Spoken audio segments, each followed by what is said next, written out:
ನಮ್ಮ ಹನುಮ ಪಂಚಮುಖಿ ಆಂಜನೇಯ ಆದದ್ದು ಹೇಗೆ ಅಂತ ತಿಳಿಯೋಣ. ರಾಮ ರಾವಣರ ಯುದ್ಧವು ಅಂತ್ಯಕ್ಕೆ ಬರುತ್ತಿರುವಾಗ ತನ್ನ ಸೋಲಿನ ಭೀತಿ ಆವರಿಸಿ ಸಹಾಯಕ್ಕಾಗಿ ರಾವಣ ಪಾತಾಳ ಲೋಕದ ರಾಜ ಅಹಿರಾವಣನನ್ನು ಬೇಡುತ್ತಾನೆ. ಕಪಟಿ ಅಹಿರಾವಣ ವಿಭೀಷಣನ ರೂಪದಲ್ಲಿ ಬಂದು ರಾಮಲಕ್ಷ್ಮಣರನ್ನು ಪಾತಾಳದಲ್ಲಿ ಬಂಧಿಸುತ್ತಾನೆ. ಆಂಜನೇಯ ಇದರ ಸುಳಿವು ಅರಿತು ಪಾತಾಳಕ್ಕೆ ಬಂದು ಅಹಿರಾವಣನನ್ನು ಎದುರಿಸುತ್ತಾನೆ. ಘೋರ ಯುದ್ಧದಿಂದಲೂ ಅಹಿರಾವಣನ ಅಂತ್ಯವಾಗುವುದಿಲ್ಲ. ಅಹಿರಾವಣನ ಪ್ರಾಣಹರಣಕ್ಕೆ ಪಂಚ ದಿಕ್ಕುಗಳಲ್ಲಿ ಬೆಳಗುತ್ತಿದ್ದ ಎಲ್ಲಾ ದೀಪಗಳನ್ನು ಒಮ್ಮೆಗೆ ನಂದಿಸಬೇಕಿತ್ತು.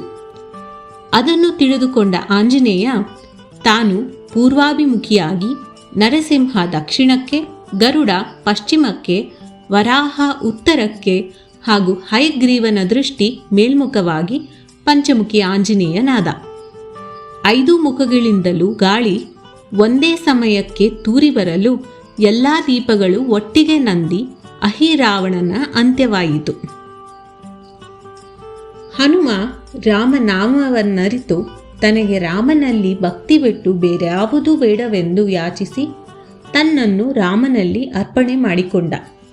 ನಾವು ಕೂಡ ಹನುಮನಂತೆ ನಮ್ಮ ಹೃದಯದಲ್ಲಿ ರಾಮಾಂಜನೇಯರಿಗೆ ಸ್ಥಾನ ನೀಡಿ ದಿನನಿತ್ಯ ಅವರ ನಾಮ ಸಂಕೀರ್ತನೆಯನ್ನು ಮಾಡೋಣ. ಜೈ ಶ್ರೀರಾಮ್.